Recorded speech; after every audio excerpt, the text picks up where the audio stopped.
दोस्तों, आज फिर से मैं दो संतों का विचार लाया हूँ। पहले संत हैं देवकीनंदन जी महाराज, दूसरे संत हैं संत रामपाल जी महाराज। दोस्तों, आज हम चर्चा करेंगे बजरंगबली पवन सुत हनुमान के ऊपर। देवकीनंदन जी महाराज बताते हैं कि हनुमान जी के चालीसा पढ़ने से इंसान रोग मुक्त हो जाता है, सारे रोग खत्म हो जाते हैं, कष्ट दूर हो जाते हैं। दोस्तों, इसकी सच्चाई जानेंगे क्योंकि संत रामपाल जी महाराज पहले हनुमान जी के भक्त थे और कृष्ण जी के ही भक्त थे। तो हम दोनों संतों का मिलान करेंगे कि कितनी सच्चाई इसमें है, क्योंकि हनुमान जी ने खुद कहा है कि मैं उस भगवान का दास हूँ। वो दास बन के, भगत बन के भक्ति करी थी, सेवा करी थी। अब आज ये लोग कह रहे हैं, कभी कहते हैं हनुमान जी की भक्ति करो रोग मुक्त हो जाओगे, कभी कहते हैं कृष्ण जी की भक्ति करो मुक्त हो जाओगे, कभी कहते हैं राम जी की भक्ति करो मुक्त हो जाओगे, और कभी कहते हैं राधा जी की भक्ति करो मुक्त हो जाओगे। तो दोस्तों,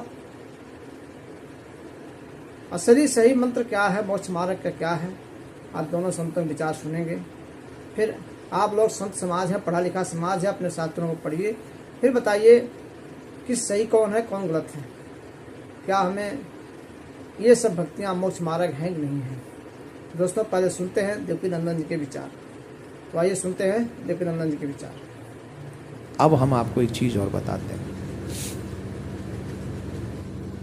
आपके घर में रोग रहे ही ना,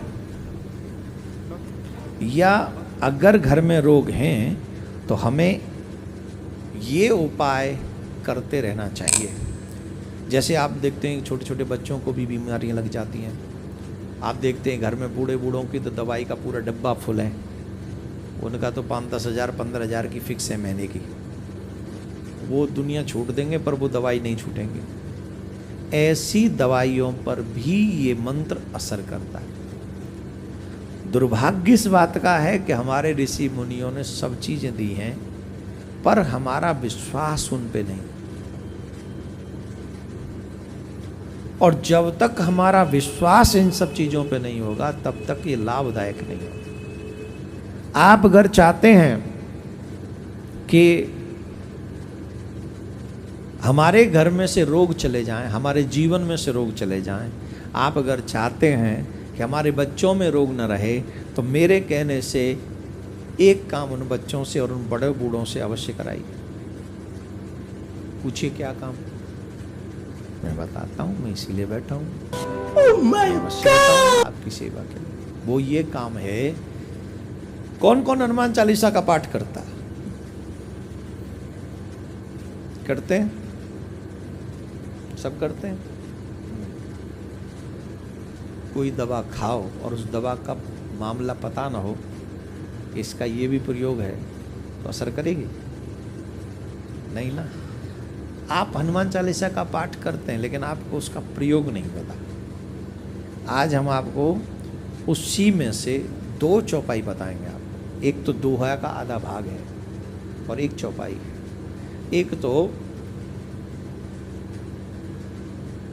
एक पहले वाला दोहा जिसे याद करो।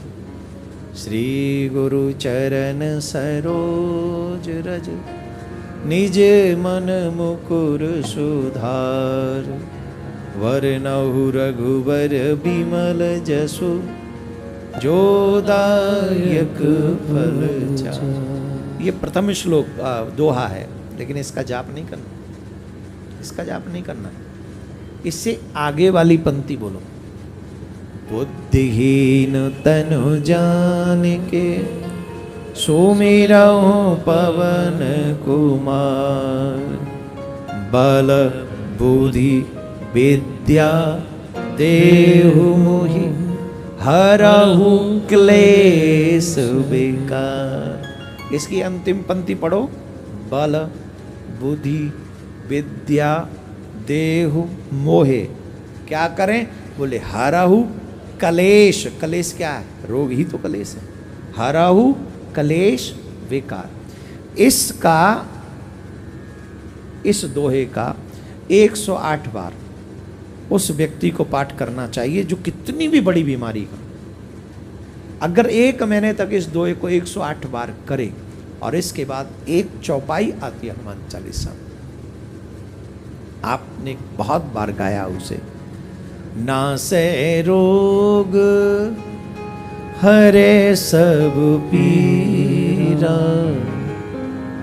नासे रोग हरे सब पीरा, जपत निरंतर हनुमत बीरा। इस चौपाई में क्या है? नासे रोग। आप करते हो पूरा हनुमान चालीसा, वो तो पूरा करो, लेकिन एक माला करो उसकी, बुद्धिहीन तन जान के सुमिरो पवन कुमार, बल बुद्धि विद्या देव मोहि, हरऊ कलेश विकार।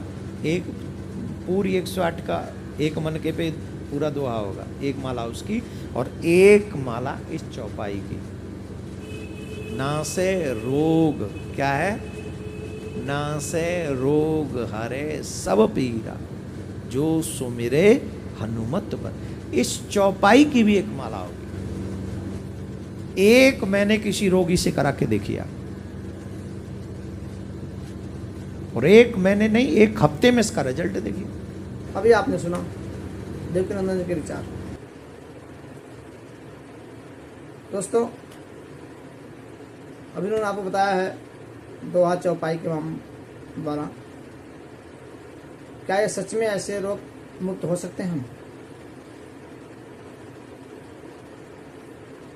हाँ, होते हैं। भक्ति से रोग मुक्त होते हैं, लेकिन सही भक्ति होनी चाहिए, शास्त्रों के अनुसार भक्ति होनी चाहिए। जबकि हनुमान जी कई बार कह चुके हैं अपने शास्त्रों में कि भाई हम एक भगवान नहीं हैं, हम एक दास हैं, भगत बनकर हमें भगवान की सेवा करनी थी।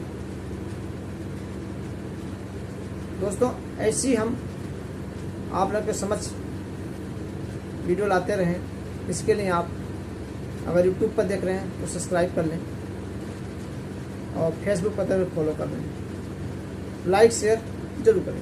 तो दोस्तों, आइए सुनते हैं संत रामपाल जी महाराज के विचार।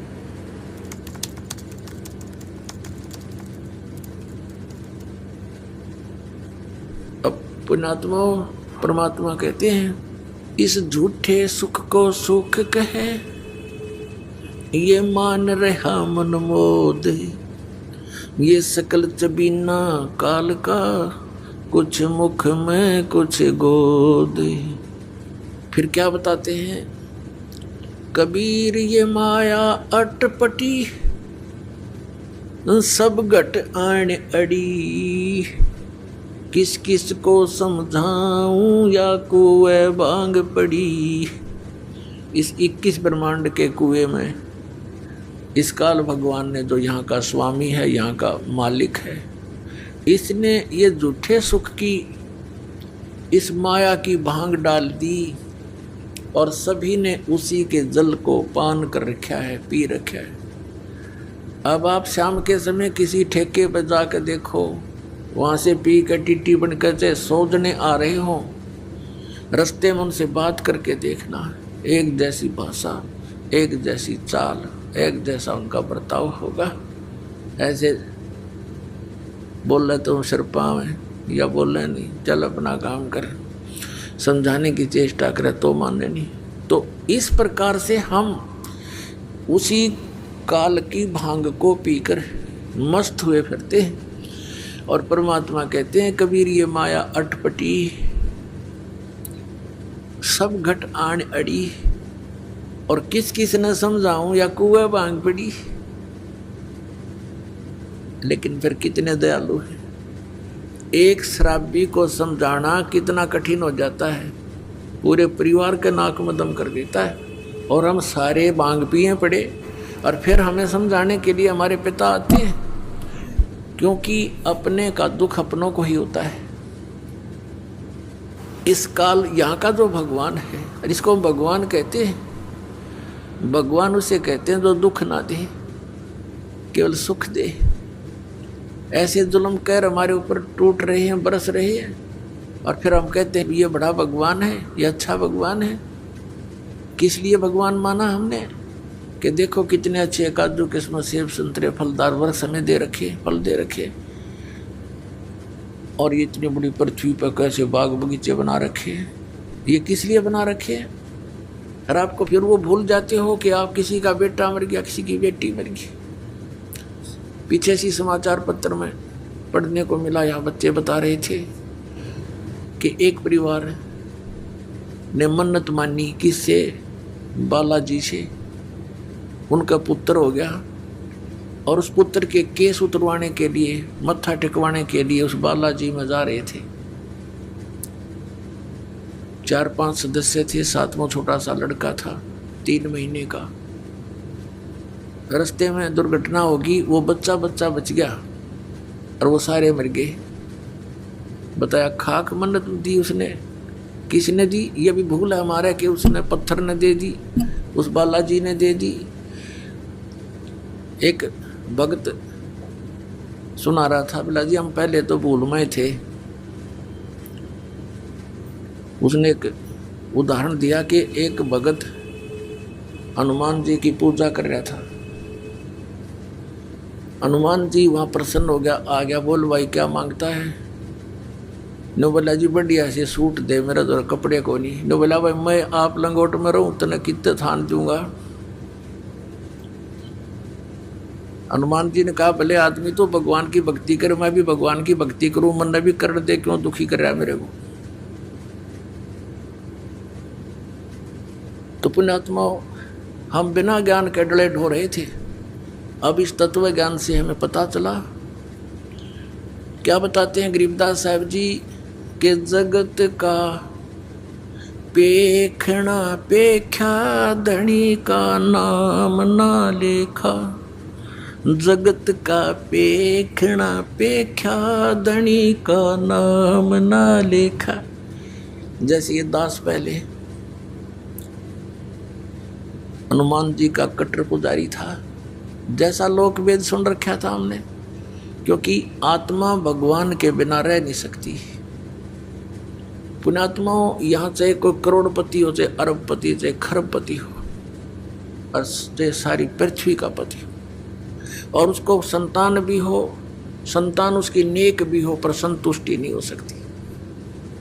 आत्मा में प्रसन्नता नहीं हो सकती, क्योंकि आत्मा को उस सुख की आवश्यकता है जो यहाँ पर है नहीं, और उस सुख को प्राप्त हुए बिना ये संतुष्ट हो नहीं सकती। फिर इसको ये भी पता है कि भगवान आकर बताते हैं स्वयं अपनी महिमा। अब कबीर परमात्मा कहते हैं, धर्मदास सुन अमर कहानी, अपनी महिमा हम आप बखानी। कि अपनी महिमा मैंने आप बतानी पड़े आकर के। इस मेरी महिमा का बताने वाला इस पृथ्वी पर कोई 21 ब्रह्मांड में नहीं छोड़ रखा, इसलिए किसी को याद ही नहीं रहा। सबको भांग पिला रखी है, सबके 3 इंजेक्शन लगा रखे, 3 गुण इनके ऊपर प्रभावी है। इनको सो दिए को ना, इनको जितना दिखा ये बेटा बेटी कार कोठी आगे कुछ दिखाई नहीं देता। इन बोली आत्माओं को इतना बांध दिया इनकी बुद्धि को। तो क्या बताते हैं कि अपनी महिमा मैंने आप ही आके बतानी पड़ी। तो इस परमात्मा के से प्राप्त ज्ञान के आधार से हमें फिर दिखाई देने लगा। जैसे ये दास पहले हनुमान जी का पुजारी था, लगातार 25 वर्ष तक, यानी 10-12 वर्ष का ये दास ऐसे अपने साथी विद्यार्थी से सुनकर कि हनुमान चालीसा का 7 बार पाठ करना चाहिए प्रतिदिन, और श्री कृष्ण भगवान परम शक्ति है। वो ब्राह्मणों का लड़का था और हम ऐसे कुल में जन्म लिया हुआ था। अच्छे आदमी सारे थे, लेकिन राम नाम का आसपास नहीं थे। राम की तो दिन में चर्चा भी नहीं चला करती, दिन रात में कभी अपना पेट भरने के धंधे में जुड़े रहते, हमें भी जोड़े रहते। तो उससे थोड़ा पता लगा, एकदम आत्मा उभरी। तो जैसा लोक वेद सुना था उसके आधार से दृढ़ होकर लगे। कोई गुरु नहीं, लेकिन चाह भगवान की घड़ी गीता जी का पाठ करने लगे। विष्णु भगवान श्री कृष्ण भगवान को इष्ट, फिर हनुमान जी याद आ गए, हनुमान जी इष्ट, फिर और कोई शंकर भगवान की महिमा सुनी वो भी इष्ट, यानी हमने 36 खत्म कर रखे थे, लाभ कुछ भी नहीं था। यदि पूर्व संस्कार से कोई हमें लाभ होता था, क्योंकि बच्चे पढ़ते हैं उनको तो यही बड़ी बात होती है कि वो परीक्षा में पास हो जाए, तो परीक्षा में पास होते थे। हनुमान जी की, बाबा श्याम जी दादा लाई पूजा थी, उनका शुक्र मनाते, फिर श्री कृष्ण जी विष्णु जी का शुक्र मनाते, फिर श्री शंकर भगवान का शुक्र मनाते और खुश हो जाते, बस पास हो गए। फिर भूल जाते, अगली परीक्षा में फिर याद करते बस। और फिर जैसे वहाँ हुआ, फिर संतान की इच्छा होती है। हम संतान को सबसे पहले पुत्र प्राप्ति की इच्छा करते थे, अज्ञानता के कारण हमें ज्ञान नहीं था। लेकिन पुत्र और पुत्री में पुण्यात्माओं, भूल का भेद मत करना। काल ने हमें यहाँ मूर्ख बनाकर पीड़ित करने के लिए, दुखी करने के लिए यहाँ इस तरह की गलत रीति रिवाजों में जोड़ रखा है। तो पुत्र उत्पन्न हुआ, बड़ी खुशी मनाई, नौकरी प्राप्त हुई, फिर भगवान के गुण गाए। अब पता चला कि जिन भगवानों को हम ये मान रहे थे कि ये हमें सब कुछ दे रहे हैं, वो ना कुछ दे सकते, ना हमसे कुछ ले सकते। ये स्वयं स्वीकार करते हैं कि हम केवल नियमित कार्य ही कर सकते हैं, जिसके भाग में जैसा है पुण्य या पाप, हम उनको एज इट इज पूरा भुगवाना हमारा कर्तव्य है। उसमें कोई परिवर्तन नहीं कर सकते, अनुग्रह नहीं कर सकते। और श्री शिव पुराण के अंदर ये काल भगवान ब्रह्मा विष्णु और अपने पुत्र शिव को, शंकर को वहाँ संबोधित करता हुआ कह रहा है कि तुम सभी को अलग अलग विभाग दिए हैं, सतिथि, उत्पत्ति, संहार, लेकिन ये अनुग्रह तुम नहीं कर सकते किसी पर। अनुग्रह माने कृपा। तो फिर ये भगवान की से जब अनुग्रह नहीं कर सकते, हम दुखी हैं तो दुखी देखे जाएंगे, इनका भी कोई भी वश नहीं चलेगा, क्योंकि इनकी पावर से बाहर की बात है। तो हम इनसे ही ये सब लाभ मान रहे थे। तो यहाँ परमात्मा कहते हैं, जगत का पेखना पेख्या धनी का कितना नाम ना लेखा। जो हमें सब कुछ दे रहा था, हमें सब कुछ उपलब्ध करा रहा है, हमारे दुखों का निवारण कर सकता है, उसका कहीं नाम भी नहीं, जिक्र भी नहीं। अब इस प्रकार से हम परमात्मा की भक्ति महिमा से अपरिचित होकर के ये सब क्रियाएं कर रहे थे और इन भगवानों पर आश्रित थे। कबीर परमेश्वर जी कहते हैं कि धर्मदास सुन अमर कहानी, हमने अपनी महिमा आप बखानी। क्या बताते हैं परमात्मा कबीर परमेश्वर जी? कबीर पीछे लग गया जाऊं था मैं लोक वेद के साथ, रस्ते में सतगुरु मिले भाई दीपक दे दिया हाथ। कबीर परमात्मा जी कहते हैं कि इस भक्ति के मार्ग में, भक्ति के सफर में हम लोक वेद के आधार से चल रहे थे, और इस भक्ति मार्ग में, इस रास्ते में हमें सतगुरु मिल गए। उन्होंने तत्व ज्ञान रूपी ये दीपक टॉर्च हमें दे दिया। अब हम इस तत्व ज्ञान यथार्थ भक्ति मार्ग रूपी टॉर्च तत्व ज्ञान की रोशनी में हम पथ भ्रष्ट नहीं होंगे, हम कुमार्ग पर नहीं जाएंगे, हम सुमार्ग पर चलेंगे और अपने घर पहुंच जाएंगे, यानी मोक्ष प्राप्त कर लेंगे। तो परमेश्वर ने स्वयं अपने ऊपर उदाहरण देकर बताया है कि पीछे लग गया जाऊं था लोक वेद के साथ। अब जैसे पुण्यात्माएं हैं, ये भटक रही है भगवान के लिए, लेकिन इन काल के दूतों ने इस काल प्रेरणा से स्वयं भी इनको ज्ञान नहीं है, ये अब अभिमानी बन गए हैं। इतना सच्चाई को देखकर भी ये मानने को तैयार नहीं है, क्योंकि ये आपके हितैषी नहीं है। ये आपके शत्रु का रोल कर रहे हैं। जब तक ज्ञान नहीं था तो पुण्यात्माओं ये सोच सकते हैं कि भी इनसे गलती बन गई संतों से, और अब ये दास क्लियर कर रहा है, इनके सब के इतिहास दिखा रहा है कि मैं इनका कोई शत्रु नहीं हूँ, इनका मित्र का काम कर रहा हूँ। ये अपने अभिमानवश भले ही मुझे अपना विरोधी मान रहे हो, ये इनकी बालक सोच होगी। हम ऐसे भयंकर दौर से गुजर रहे हैं, हम ऐसे खतरनाक समय में इस लोक में रह रहे हैं कि हम जिस ओर जा रहे हैं आगे वो अजगर मुंह खोले बैठा है, ये काल रूपी अजगर, और सबको खाता है। नमस्कार। नमस्कार जी। सर क्या नाम है आप? बलवान शर्मा। बलवान जी कहाँ से आए हैं आप? बठिंडा से। बठिंडा पंजाब से। हाँ जी। संत रामपाल जी महाराज जी से नाम दीक्षा कब लिया आपने? 2009 में।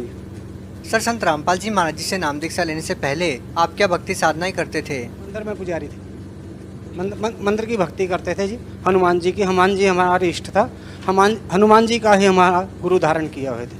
हमारा जो परिवार है वो हनुमान जी से ही संबंधित रखता है और उन्हीं की जोत बत्ती, उन्हीं की आराधना पूजा करता है। सर किस तरह से आपने किस प्रकार से पूजाएं की है, आप हमें बताना चाहेंगे? हमने जी मंदिर में रह करके जैसे 42 दिनों के व्रत किए, हवन यज्ञ किए, मतलब जैसे ग्रहण कोई जाता है तो उसमें हवन यज्ञ किया।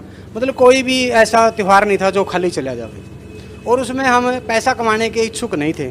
सिर्फ हम इच्छुक इस बात के थे भी ये विषय क्या है, हमने किस धारा में जाना है, हमारा मोक्ष कैसे होगा, जन्म मरण से कैसे छूटेंगे, हमारा जो पुण्य है कहाँ लग बढ़ता जाएगा, और उस पुण्य से हमारा आगे जा कर के भगवान के खाते में जाएगा या नहीं जाएगा, ये तो हमारे को नहीं पता था कहाँ जाएगा। पर इतना जरूर था कि भी हनुमान जी हमारा खाता आगे जा कर के देंगे और फिर हमारा कल्याण हो जाएगा। इस धारा से हम बहते गए और चलते गए, और हमने खूब मतलब मंदिर में अपने शरीर को इतना सुखा दिया कि अगर इसके अंदर 2 गिलास भी जल डालें तो वो भी वापिस आ जाता था, और वो अंदर नहीं जाता था। अंदर की जो फैक्ट्रियाँ थी नीचे की वो बिल्कुल काम करना हट गई थी, और भूख प्यास बिल्कुल मतलब अपनी जगह ठहर गई थी, बहुत ही कम हो गई थी। तो एक तरह से आपने अन्न आहार करना छोड़ दिया था? हाँ जी, और बहुत ही कम, मतलब जैसे एकादशी आ गई उसका व्रत कर लो, मतलब व्रत हमने इतने किए कि महीना में ना 20 दिन या 15 दिन तो हमारे व्रत में चले जाते थे। तो सर आप एक तरह से निराहार रहते थे, आपने इतनी सारी पूजाएं साधनाएं की है, तो सर उसके बाद आप संत रामपाल जी महाराज जी से कैसे जुड़ गए? संत रामपाल जी महाराज जी से इसलिए जुड़ गई, हमारे पास एक AP सिंह नाम का जो संत रामपाल जी से का अनुयायी था, उन्होंने हमारे को ये ज्ञान दिया भी ज्ञान ये है, आप किससे जुड़े हो? पहले उन्होंने पूछा, मैंने कहा हनुमान जी से, हनुमान जी हमारा इष्ट है और उनसे जुड़े हुए हैं। वो कहने लगे भी ये जो देवी देवता है ये जन्म मरण में है। मैंने कहा अभी उनसे, हाँ जन्म मरण में है, पर मैंने कहा ये आगे हमारा जो काम है परमात्मा से कर देंगे, क्योंकि इनकी पहुँच वहाँ लग है, हमने ये मान रखा था, और वो अपना काम हो जाएगा। वो कहने लगे नहीं कर सकते। मैंने कहा क्यों नहीं कर सकते? तो कहने लगे आप पढ़ लो। उन्होंने मेरे को 2 बुक दी, गहरी नज़र गीता थी उनके पास, और एक थी आध्यात्मिक ज्ञान गंगा, और एक मोटी पुस्तक थी भक्ति के सौदागर का संदेश। उस पुस्तक से मैंने 2 दिन में सारा स्ट्रेचर उनका पढ़ दिया, 2 ही दिन में। तो 2 दिन में पढ़ने के बाद मैंने उनको कहा भी आप ये अपनी बुक ले लो, मैंने पढ़ दी। मैंने कहा जो ये ज्ञान है, मैंने कहा ये तो किसी ऐसे संत का है जो तत्वदर्शी संत है। मैंने कहा अगर वो संत होया फिर तो ठीक है, अगर वो संत नहीं होया, उसको ये ज्ञान कहीं से मिल गया तो वो तो दुनिया को लूट करके खा जाएगा। मैंने कहा छोड़ेगा नहीं किसी कीमत पे भी, क्यों? मैंने कहा ये ज्ञान लीट एंड क्लीन है और फाइनल है, क्योंकि इससे पहले के ज्ञान में तो हम सुलझे हुए हैं, पर इस ज्ञान में हम उलझे हुए हैं। सर एक बात बताइए, आप एक मंदिर में पुजारी रहे हैं, आपने एकदम से कैसे निर्णय कर लिया कि संत रामपाल जी महाराज जी की जो पुस्तकें हैं उनमें जो ज्ञान है वो बिल्कुल सही है, और आप जो पहले कथाएं करते थे वो सही नहीं है? ये निर्णय कैसे किया आपने? ये निर्णय इसलिए किया, हम जब कथा करते थे उसमें जैसे देवी पुराण में आता है आविर्भाव और तिरोभाव, तो उसमें हम क्या करते थे, एक अटकल लगाते थे। अटकल लगाने से सामने कथावाचक जो सुनते थे उनको किसी को पता नहीं लगता था भाई पंडित जी क्या कह रहे हैं, क्या नहीं कह रहे हैं, और किस प्रकार से आगे जा रहे हैं डायरेक्शन को लेकर के। तो उसमें एक हेरा फेरी होती थी। अगर हम वहाँ सच बोलें तो मंदिर से बाहर निकलना पड़ता है। अगर हम सच न बोलें तो हम पाप के भागी भी हैं वहाँ, क्योंकि हमारे को खुद ही ज्ञान नहीं भी आविर्भाव क्या है, तिरोभाव क्या है, ब्रह्मा विष्णु महेश के बारे में ये बात होती थी वहाँ। तो अगर हम कहें ब्रह्मा विष्णु महेश का वहाँ जन्म और मृत्यु है, तो उसमें एक प्रेशर बनता है कि ब्रह्मा विष्णु महेश का अगर जन्म मरण है तो आप पूजा किसकी कर रहे हो, तो आप किसके ऊपर ठहरे हो और क्या कर रहे हो, ये तो उसमें तो उसी टाइम फैसला हो जाता है, गेट आउट फ्रॉम हेयर। तो कहने का मतलब ये था कि आप चाहते हुए भी लोगों को ये नहीं बताते थे कथा के दौरान कि ब्रह्मा विष्णु महेश की मृत्यु या जन्म होता है। यदि आप ऐसा बताएंगे तो लोग आपके ऊपर सवाल उठाएंगे कि भगवान कौन है। हाँ, तो हमने भगवान के बारे में ज्ञान नहीं था बिल्कुल, हमने तो देवी देवताओं के सतर तकर ज्ञान था, और जो दूसरों का लिखा हुआ था वो भी, और जो पुराणों के अनुसार हम कथा करते थे, जहाँ भी ये तत्व ज्ञान की बात आती थी वहाँ से अटकल लगा करके हम आगे चले जाते थे, और माई या कथा सुनने वाला खुश हो जाता था। हमारी तो इतनी ही पहुँच थी। सर एक बात बताइए, जैसे कि आप पुजारी थे सर, श्रद्धालुओं के मन में ये रहता था कि ब्रह्मा विष्णु महेश भगवान है, लेकिन आपको पता था कि देवी पुराण में लिखा हुआ है कि इनका जन्म और मृत्यु होता है, तो आपके मन में ये सवाल तो जरूर था कि ब्रह्मा विष्णु महेश से भी ऊपर कोई भक्ति है। तो क्या संत रामपाल जी महाराज जी की किताबें जो आपने पढ़ी, उनका लिटरेचर जो आपने पढ़ा, तो आपको क्या उन सवालों का जवाब मिला जिनको जानने के लिए आप भी उत्सुक थे? हाँ जी, उनके जवाब हमारे को मिले। जो हम संत रामपाल जी से ने हमारी जो ज्ञान की भूख थी वो बिल्कुल बिल्कुल ऐसे बिठा दी कि आपको और ज्ञान की ज़रूरत नहीं है, और ये ज्ञान फाइनल है। अगर और किसी के पास कोई ज्ञान हो ऐसा, तो गुरुजी हमारे कह रहे हैं कि मैं भी वहीं चल पड़ूंगा उस ज्ञान के पास, और हम सारे ही चल पड़ेंगे। सर अमूमन हम देखते हैं कि संत रामपाल जी महाराज जी से वही लोग नाम दीक्षा लेते हैं जो किसी न किसी बीमारी से पीड़ित है। क्या आपने भी कोई बीमारी का निदान पाने के लिए संत रामपाल जी महाराज जी से नाम दीक्षा ली थी, या फिर ज्ञान आधार बनाकर ही संत रामपाल जी महाराज जी से नाम दीक्षा ली? नहीं, हमारे इससे कोई संबंध नहीं है।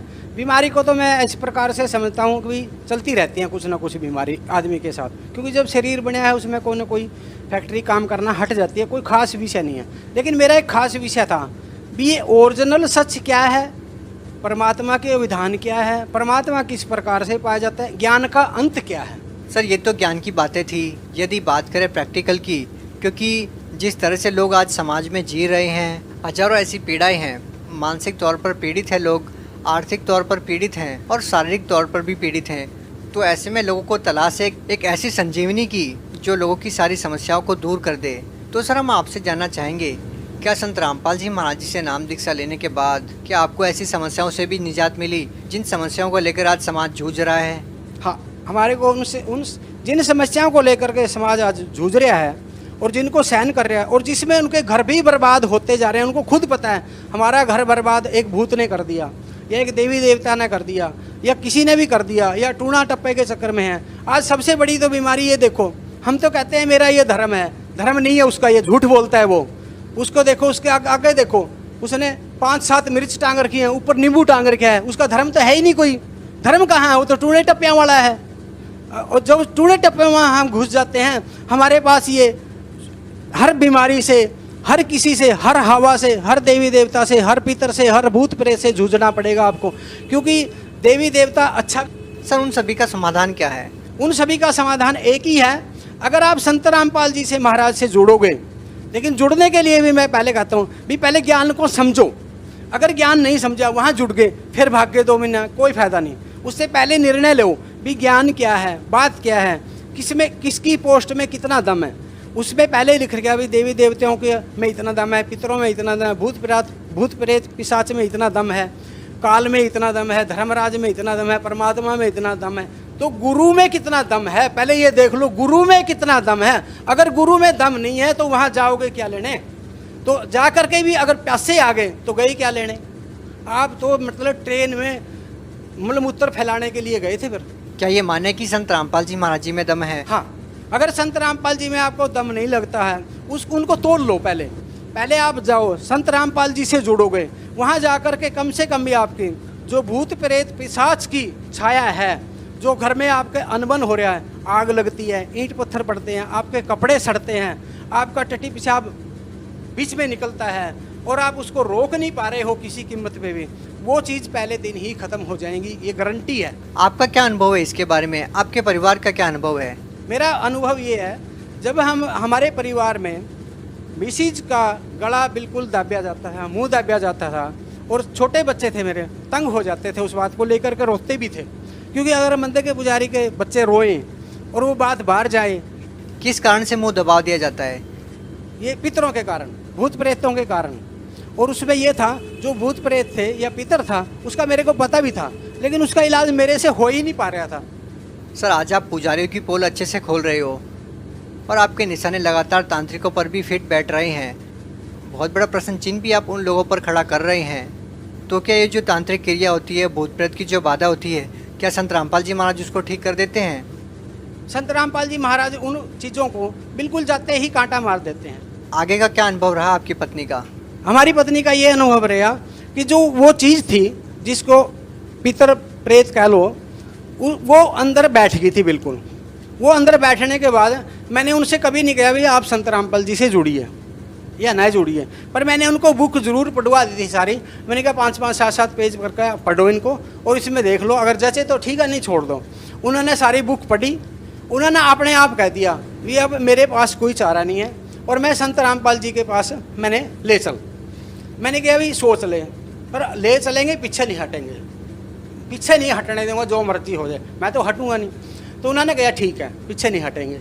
तो उसके बाद में हम जब घर से चले तो हमारी मिसिज का एक एक बूंद पेशाब की, मतलब उनको चलने ही नहीं दिया, एक कदम भी चलने नहीं दिया। उसके बाद में फिर हम धक्का कर करके मतलब हम जैसे तैसे पहुंच गए और हमारी मिसिज ट्रेन में बैठने के बाद में बाथरूम में ही रही, बाथरूम से बाहर ही नहीं आई।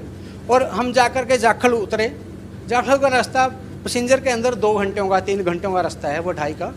तो उसके अंदर 3 घंटे भाई बिल्कुल वहीं रहे, लेटरिन बाथरूम में, ट्रेन में। तो उसके बाद में मेरे को कहने लगे भी तू दवाई लिया। मैंने कहा दवाई तो काम नहीं करेगी।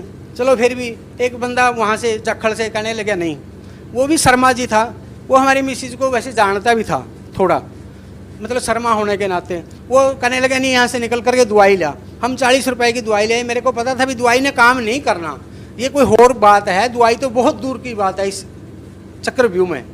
तो उन्होंने दवाई दी भी। तो उसके बाद में हम जब बरवाड़ा पहुँचे, अगली जब ट्रेन में बैठे फिर भी हम बाथरूम में रहे, यानी कि मतलब बरवाड़ा तक कर हम बाथरूम में पहुँच गए। और मतलब अंदर से मैं बहुत ही कल्पया इस बात के लिए भी, इतनी साधना करके इतना कुछ करा करके फिर भी रो रहे हैं बात को, और ये कितना बड़ा इस बात का चक्रव्यूह है जो हमारे को टेंशन में और दबोच रहा है। तो उसके बाद में जब बरवाड़ा गए वहाँ जाकर के मिसिज ने चाय पी, क्योंकि हमारी मिसिज ना चाय की बड़ी इच्छुक है, मतलब जो 4 बारी देते थे 4 बारी 6 बारी भी पी लेती है। वह कहने लगी बड़ी स्वाद है। मैंने कहा और पी ले भाई, क्योंकि गुरु जी के वहाँ ना चाय बहुत ज़्यादा स्वाद होती है वैसे। तो उन्होंने चाय पी। मैंने कहा ठीक है। जब गुरु जी ने आशीर्वाद दिया तो गुरु जी वहाँ से 5-7 कदम मतलब 4 कदम आगे चले गए। गुरु जी फिर दोबारा वापस आए। गुरु जी ने सिर पे हाथ रखा।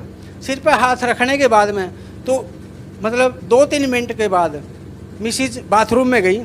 बाथरूम में निकल जाने के बाद में उनको वहाँ पता लगा, अपने आप बताया उन्होंने भी इतनी बड़ी कोई चीज़ निकल करके भागी है। और मेरे को पता था वो चीज़ क्या भागी है। वो एक छोटा बच्चा था, कोई 6 या 7 साल का, जो डेथ हुई थी। वो अंदर उसने जगह बना रखी थी सूक्ष्म रूप से, छोटे रूप से, और वो मतलब योनि के रास्ते बाहर निकली है। और निकली पहले जब गुरु जी ने आशीर्वाद, उसके बाद में मिसिज वहाँ रही, खाना भी खाया, सब कुछ होया। कोई मतलब वो बिल्कुल फ्रेश हो गए, यानी कि उनको कोई भी तकलीफ़ नहीं है, 0 तकलीफ़ है।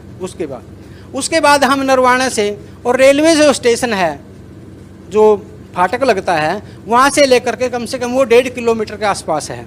और वो पैदल बिल्कुल घोड़े की तरह गई। तो बच्ची भी हमारे कहने लगी तो मम्मी अब कहाँ गई तकलीफ़, अब कहाँ गई है? तो मैं मतलब अब वो घोड़े की तरह चल रहे हो, और पहले 1 कदम भी नहीं चल सकते थे। उसके बाद में हमने ये अनुभव वहीं लिया, ये अनुभव वहीं है। सर बहुत बहुत धन्यवाद।